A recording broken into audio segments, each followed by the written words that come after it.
Ayan ang nakakatuwa. Kasi talagang sabi niya, give me food! Ayan ang so cute.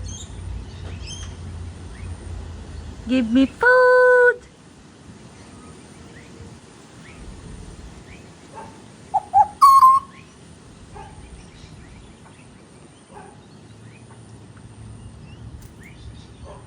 Kukunin ko na yung yung cup noodles doon sa loob na.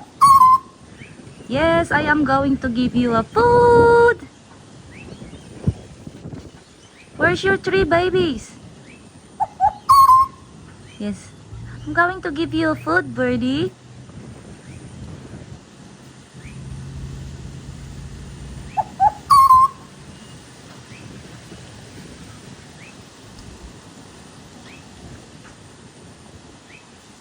Kakit niya nang magsabi ng give me food. Kakit niya magsabi ng give me food.